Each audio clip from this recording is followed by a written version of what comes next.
أول المستقرين.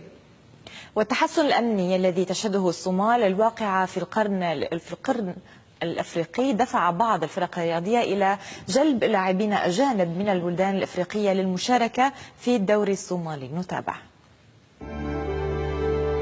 هنا جوسي من كنوز الطبيعة.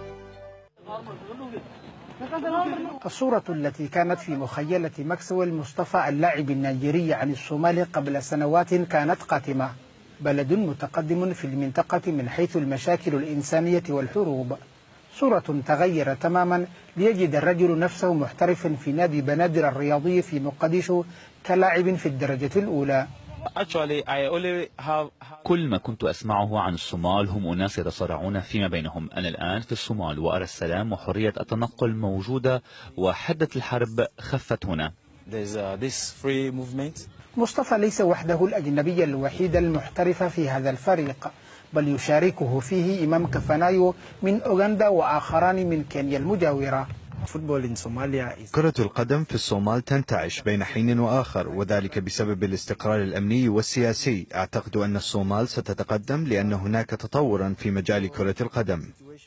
يجري لاعبو فريق بنادر الرياضي تمريناتهم بكل هدوء في هذا الحي الذي شهد قبل 3 سنوات معارك شرسة من دون قلق كبير على سلامة الأجانب هنا، استعدادا للمباريات الجارية في مقديشو ضمن الدوري الصومالي الممتاز. يقول المتابعون لشأن الرياضي في الصومال إن احتراف اللاعبين أجانب في الفرق الرياضية المحلية يشكل مفارقة غريبة في بلد ما زال يعاني تداعيات الحرب الأهلية. الاتحاد الصومالي لكرة القدم يقول إن انتداب اللاعبين أجانب في الأندية الرياضية ينعش القطاع الرياضي الذي بدأ يتعافى في السنوات الأخيرة. انضمام لاعبين أجانب إلى النوادي الرياضية أمر إيجابي بالنسبة للقطاع الرياضي، واللاعبون الأجانب أكسبوا الفرق الصومالية مهارات فنية في حاجة إليها. يذكر أن نحو 20 لاعبا أجنبيا وكلهم من أفريقيا يحترفون في الصومال، والعدد في ازدياد بحسب الاتحاد الصومالي لكرة القدم. عبد الرحمن بخارى، العربية، مقديشو. هنا جوسي من كنوز الطبيعة.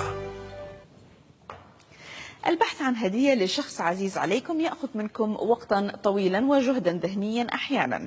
طبعا هذا كله للتوصل إلى فكرة هدية، وتزداد الحيرة كل ما كان الشخص أقرب إلينا. طبعا وبعد يومين يحتفل العالم بعيد الأم، وينبغي ألا تمر هذه المناسبة طبعا دون لفتة من الأبناء لأمهاتهم أو لفتات. يعني اليوم نعرض أفكارا من المجوهرات